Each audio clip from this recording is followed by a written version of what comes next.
Hi, friends.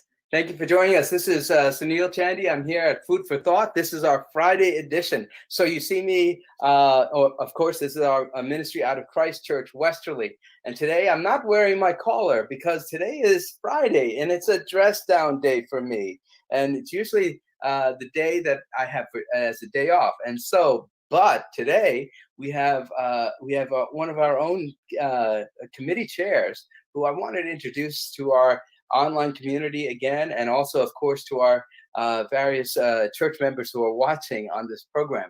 And that is Jason Bars. Jason has taken over the scheduling duty for our church for lay readers and lay Eucharistic ministers. And so we have a lot of folks who read for us at the various services, and of course, when we do communion in two kinds, with bread and wine, we always have a lay Eucharistic minister who helps us and at the altar, and Jason schedules that lay Eucharistic minister. This is a ministry that he has just taken over. And that was because the previous scheduler was our own Meg Frost, who did this job so ably and wonderfully. And Meg and I spoke years ago to try and mentor Jason into this position to help him to kind of have some succession planning. And what happened was it happened suddenly again with Meg's passing. But Jason has been a trooper and he's been helping us. And so, Ben, would you bring Jason Bars on board? Hi, Jason. Hello, How are you? Sunil. How are you? Good. I didn't tell. So if you give me a one more minute, I did want to let others know about some of the things that you do. Also, you also work as a manager for international game technology. You're a 6th degree black belt in karate, and you have also a lovely wife, Sonia, and a wonderful son, Matt. And I miss seeing all of you in church. And especially, I see you more often than I see Matt and Sonia. But I miss all of you as a family, and it's been such a joy for me to know you. And I'm so glad that you have taken on this leadership position. So, what are some of the challenges that you're feeling right now? I know that there are. You were just thrown into this because even though you scheduled sometimes with us with the Palm Sunday services, and you scheduled some readers in those situations, we didn't expect you to do this so quickly. Meg and I didn't, and it was just you were kind of thrown into it. And incidentally, we also had Molly Schonenberg, who helped us in the interim as you were getting on board. So, what are some of the challenges you think are involved in this ministry? Thanks for the kind words and the introduction. I appreciate that. We miss being in church consistently as a group. It's been nice the last few weeks to come back to church, certainly on Saturday nights, and looking forward to getting back in on Sunday and seeing everybody. So thank you for that. Challenges, there's a lot of challenges. I think, the first thing was honestly the initial shock of losing Meg. I'm a busy guy, work in the private sector. You mentioned for IGT, it's a global community where we sell and deliver casino and lottery products and solutions worldwide. So whenever the Christchurch email blast comes out on Friday, I'm usually busy at work and meetings, etc. And I happily distract myself by reading the Cornerstone. It's for me, it's a nice way to refocus in the church community, faith community. And I had seen Meg's passing and just stopped dead in my tracks, was stunned. And I picked up the phone and called you, and we spoke, and still heartfelt thought and prayer go out to the family, especially Rich. And yeah, it's tough still. Yeah, I'm here in Parish Hall, and there's pictures of Meg, and you know, her presence is still felt very heavily, and I appreciate her friendship very much over the years. So yeah, the first challenge was just trying to deal with the loss, and then of course the time pressures, the schedule.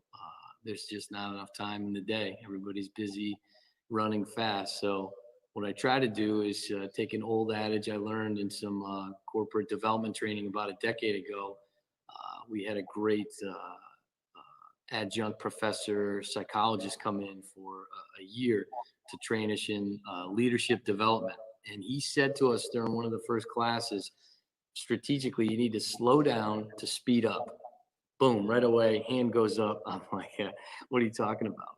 It just stunned me dead in my tracks. And I have to admit, at first, I wasn't drinking the Kool-Aid. I didn't really understand or maybe want to absorb what he was saying, but it was a lot of truth in it.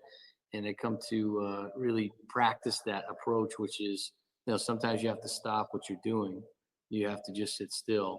You may even need to pray or meditate, and you need to identify, you know, what's important. Right. I love that. I love that. I think it's a beautiful thought. It's a, slow down to speed up. I mean, slow down, take in the world, take in what, understand the problems and the challenges in order to meet them, right? Right. Uh, Instead of just jumping into it and just trying to react to everything, you know? Right. It's Right. beautiful. Love it.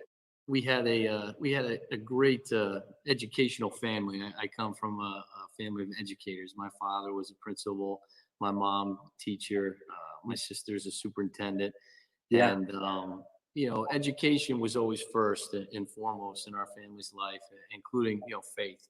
And I remember, you know, there was a teacher, I think in middle school, and he talked about, you know, glass mason jar and the rocks, the sand, and the pebbles, and you can't fit all of it in Yep. if you do it a certain way in a certain order. So you got to put the big rocks in first. You know, he's trying to talk about prioritization. That always stuck with me.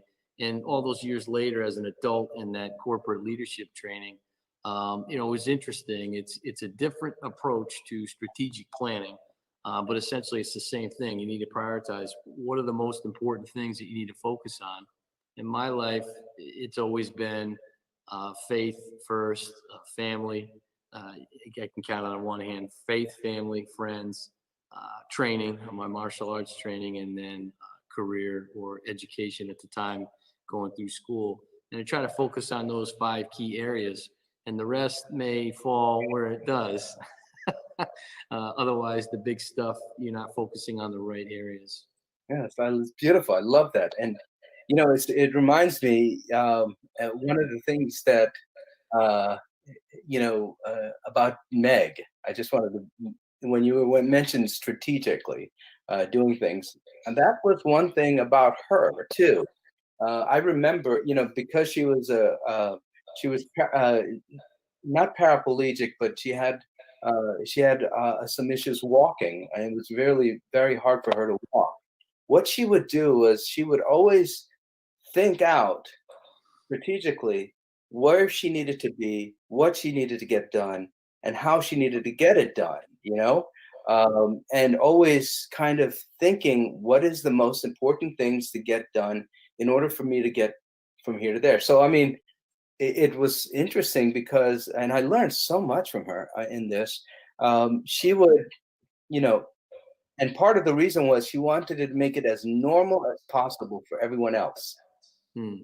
She didn't want her handicap to make, or her challenge to make it hard for anyone else. And so what she would do is she would think about the next day's meeting and she would say, okay, Sunil, can you do me a favor? Can you put this pad next to that door? Because I'm coming here tomorrow morning and I'm going to need that pad to get into, to do what I needed to do. And Right. it was just beautiful. And so this idea about prioritizing, thinking, stopping, thinking about what needed to be done, prioritizing, and then seeing how to get it done. Let me ask you a question back to you about this particular job. what do you think might be the priorities, the top priorities for it? In the new ministry, I Yeah, think honestly, it's just listening and the getting to know people. I would say those are the top two. And it's been nice. I've been able to connect with some folks via phone call or text or email, some in person in church, and everybody's been very, warm and welcoming. And I just look forward to meeting everybody, in person at church when we can. yeah. I think that's beautiful because I think that's it. And priority number one is the relationship, right? It's always the relationship. It's like, and I'll tell you, you know, um, we have a lot of people who sometimes feel anxious. Sure. They're nervous about reading out loud. It's kind of like public speaking. That's one of the most frightening experiences for many people, right? And it's up there. It's up there, like just up there in terms of terrors that people have. But people are anxious about reading out loud, making a mistake, making sure that they've got everything right. So there's a great deal of anxiety, and so I love what you just said. It's about the relationship. It's about listening to these folks and trying to figure out how to make it easy for them to do their ministry. It's Right. beautiful. Right. I have a great story about public speaking. So you mentioned the nervousness, the anxiety. I Yeah, got that taken care of, beaten out of me, so to speak, when I was probably about 5 years old. Catholic upbringing, and come to find out for Holy Communion, May crowning, I think we called it at the time. The young kids from the catechism class were going to read, and yeah, so they told us this, the nuns, and they expected us to volunteer. Of course, no one volunteered. So, the news flyer comes out that goes home. And of course, my mother says, "Well, you're absolutely volunteering." I said, "Oh, okay, that's great." And I had no idea what it meant. And so the next catechism class, I think a Wednesday afternoon or something, we marched down to the church, and my mom was there, Sister Mary Concepta, God rest her soul. It was pretty great because they stood us up at the lectern, which we called it, and you practice reading aloud. And they just, erased any of the mistakes you could ever have for public speaking. Stand up straight, project your voice through the room, no yelling, make good eye contact, all of that. So, any nervousness that I had was broken as a kindergartner. yeah. Oh, that's beautiful. That's beautiful. And and so you'll bring that same type of gentleness and care and that's who you are, because that's how I experience you. You're a gentle guide, and you have a wonderful spiritual quality about you, Jason. Uh, Oh, thank you. and so with our parishioners, and I think there might be about 20 of those folks who are on that list now, right? Lay That's readers. Yeah, about and they're all wanting to do something for God, and this is such an important ministry. And you're helping us. You're helping them contribute to the world in a wonderful way.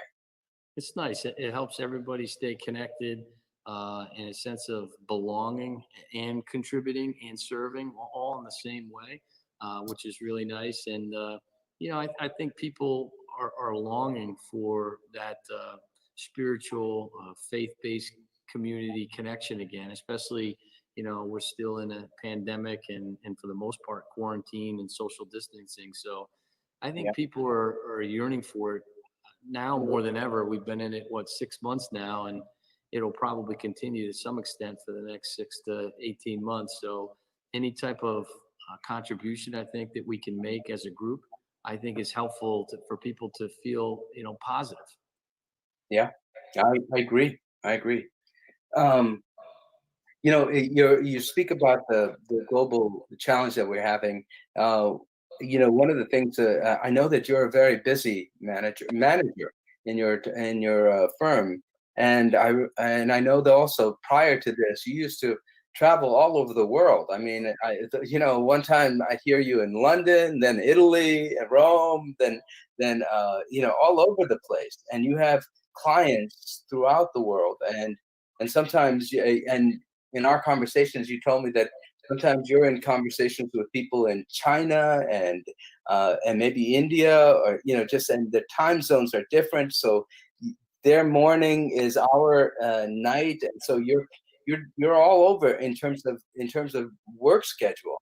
How does this global challenge affected your work world, especially your company? How do they do stuff now? Yeah, it's very interesting. You mentioned the global capacity and the challenges of the various time zones. Um, Honestly, it boils down to this: what we're doing here, face to face, and you just need to encourage that more so you can collaborate. A lot gets lost when you're on the phone or through an email or a text. It's not the same. We had a staff meeting today. We had two folks from London, actually three from London, and one from Canada, and we turned a video on. And most people are not familiar or comfortable with it, even though we've been doing more of it for 6 months. There's still a hesitancy to Yeah, engage in that way, for whatever reasons. Oh, I'm dressed down today. I just don't feel like looking at you. Whatever it is. But you need to break through those barriers, to be honest with you, in order to connect in a yeah, meaningful way. So we did it this morning as a staff team. I'm a senior director at the company in technology services. So we provide digital lottery products, services, and solutions for North America and Canada, as well as sports betting. So, you know, the old adage, in a New York minute. I mean, it's like that. The pace is, let's say, rapid on a good day, and excessive on a normal day, to be honest and fair. We have folks working in hubs in India, London, Poland, Warsaw, Chennai, Canada, and then all over the United States. So sometimes you just try to figure out what's the person's name, what time zone are they in, are they awake? Even if it's midnight their time, what's the propensity of that individual for engaging in work? Will they do it? Is it a no way? So you really have to know your audience, whether they're folks that work for you directly or indirectly. It doesn't really matter. We all need to try and come together to support each other to sustain and grow. In our case, the business in a church or a faith-based sense, it's similar in that we have to come together to collaborate. yeah. We have to interact in a faith-based way. And what's the goal? In business, it may be to grow or sustain it at a profit and loss level. In a faith-based situation, it's to It's come great, together in prayer and worship and fellowship. and to build a better world, right? Build a Build better a better world. world. So the goals might be different, but the tools are the same. Yeah, I love it, and so it's interesting that it's about relationship again. You It know, is. it It is. is. It's about and that's the other thing about the church work, right? I mean, church work is actually volunteer work for many of us, right? Mhm. But it actually, except for people like me who get this is our profession. But the one thing about church work is that when you do this type of volunteer work, it actually helps not only create a better world, but it actually you could learn the skills, you could hone the skills here in this place that you could take to other workplaces. I mean, uh, about 10 years ago, I read a Wall Street Journal article and the importance of volunteer work and how it helps us to be able to listen and build up skills that allow us to deal with people on all different levels. Sure. And then that those skills are then translatable to Right. the work world.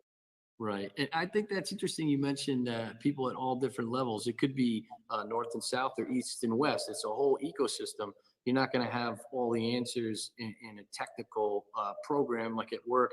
There's folks that are subject matter experts. You got to reach out and figure out, what do you know? How do you extract it? Because Yeah. you may need something to explain to CEO, chief operating officer. In a church faith-based community, you may not have all the subject matter expertise. So I picked up the phone and I had a great conversation with Deacon Ann about 10 days ago about how to finish a prayer and why and what was the rubric behind it. And it was nice just to talk with her, chat and catch up. And then I got the expert information. And so, sometimes it's not necessarily having all the answers, but knowing, where to go and find it. You know what? You point to another wonderful insight that I love about the church, and that is that it is, uh, Jesus relies not on the the the wonderfully talented individual, Rather, Jesus relies or calls us to rely on the genius of the group, the Right. genius of the group, because sometimes whatever challenge we may have, it's not about how brilliant the leader is. It's about how well the group works so that we could meet the challenge of the moment. Yeah, Right. And in order to do that at an optimal level and to be efficient, I think each person, really needs to look inside themselves and to trying to find that humility so you can engage in a healthy and collaborative manner. yeah, that's it. That's beautiful. Yeah, I would say that, in my martial arts training in almost 30 years, that's probably the number one insight I've learned about myself and others is in Korean, the word is kyomsung, and it's humility. And, how can you be humble in many instances, maybe not every instance, but in many ways to step back and say, what can I learn from this person or this situation and experience in order to grow from it and to learn from it. Not necessarily looking at things as problems or solutions, opportunities or challenges, but learning. And how do you learn from it to optimize yourself, mentally, spiritually, physically, and others? And can you share it in a way of healing? yeah. I mean, yes, I think this is beautiful. I mean, and this is what the COVID-19 is teaching us too. There's like a humility that's required of us. Right, right. You're no longer able to run around and gather in large crowds or go out, whether it's eating out or whatever it is. I was just speaking with Jackie, and we both mentioned that we may not go back to the same way we used to live, where we're so time pressured and running around. You're able to focus different and better, and you're able to maybe make more individual time, specific time in order to engage in the community Yeah, instead of letting that happen naturally. Now we have to really strive for it. right. And and also the thing is, it's an uncomfortable situation for many people. Yes. They're dealing with this type of new technology, but like our own parishioners, people who are over 65, I've been so inspired by them because they're before, this crisis has caused them to deal with the technology, and they're kind of like uh, people who are children who are like learning a new skill, and they're learning it really well. Right, right. Even Yeah. us, just setting up for our conversation. I learned a couple new tricks. Technically, I hadn't seen before. Thank you, Ben Mhm. and Jackie. Oh my God, that's what I rely on the genius of people like Jackie and Ben all the Right, time. right. You know? Really, really great people. Yeah, And, thank you to them. It's been wonderful to work with them behind the scenes in different projects. And it's nice just to get to know them, over the past few months. And I'm sure it's just going to grow from there. yeah, and then there are also so many other brilliant people in our church too, really good people Great that people. just like you, Jason, who are just trying to make a difference. They're trying to do good in the world, and I'm so glad that you know I'm so grateful to God for all of us, for all of us, and also the people that are connecting to us through this new through the medium now. Right. Yeah, it's Yeah, exciting. yeah. So let me ask you another quick question. How is Sonia and Matt doing, especially as Matt is going back to school, probably 2 days a week? Is it 2 days and then 3 days off and 3 days online work? Right. Yeah, he's doing pretty well. Sonia's back in the office 4 days and then work from home on Friday. So on Fridays, all three of us are home in different rooms. So it took time. There were some challenges, somebody's in a meeting or in Sonia's case, she's on, telemedicine. So she's engaging with patients. Um, and Matt's in a school lecture and it's, the dogs are running around barking and you just have to laugh and you learn. I took a couple meetings today outside on the deck because the dogs are a little bit more calm out there or maybe out in the yard. And it's a nice break. You get some fresh air and sunshine. I think Matt's adapted well. I think Sonia's adapted well. For me, I think it was harder for me personally. Your Food for Thought show was big for me when it first started. I mean, I was tuning in every day. I made that a priority to give myself a break because I felt like as soon as I woke up, I was working for 9 hours straight with no break because the technology's right there. Instead of, if you were in the office or a normal work environment, you'd have lunch, you would talk to people, you might, get a cup of tea or coffee, and there was, some rhythm to it. With working from home, if you're inclined, you could sit there and work the whole time, and it can wear you out. So Yeah. I had to be a little more disciplined and to, even if it's a 1 minute break, go outside and throw the ball to the dog, or go outside and quietly, meditate or say a prayer, anything to sort of, re-energize to get back into the daily grind. Jason, I'm so grateful for you. You're a good man. Thank you, Father Neil. It's great to be here, and so glad we found Christ Church all those years ago. Yeah, definitely. Let me ask you a quick question. You've given us really wonderful nuggets of wisdom in between. Any passing thought you'd like to share? Just thankful for everybody at Christ Church. It's a wonderful community. Great people who have helped me grow. Seth Tolman, Meg Roy, Tom Cortella, the Cortella family, of course, Oh Ken, yeah. Natalie, Pukas, Sandy, Thibault, lots of folks. I'm sure I'm leaving folks out. Deacon Ann, Father Eric, yourself. There's a lot of great people here that provide a lot of care, instruction, guidance, and really faith-based inspiration. God bless you, my friend. Bless Oh, you. thank you for being with us. Thank you, guys. Have a great day. You too. Jason Bars, another wonderful member of our congregation, and a joy to be with. We're now almost done with our program, and as is our tradition, we're going to end our time in prayer. And this is a prayer written by Bishop Thomas Brown of Maine, and we've adjusted it. The Lord be with you. Let us pray. Jesus Christ, you travel through towns and villages, curing every disease and illness. At your command, the sick were made well. Come to our aid now in the midst of the global spread of the coronavirus. Heal those who are sick with the virus. May they regain their strength and health through quality medical care. Heal us from our fears, which prevent nations from working together and neighbors from helping one another. Be present with those in authority who are making hard decisions. Support the medical professionals, emergency responders, counselors and caregivers, teachers and students, parents and children. We ask this all in your name, Jesus. Amen. Join with me in the Lord's Prayer.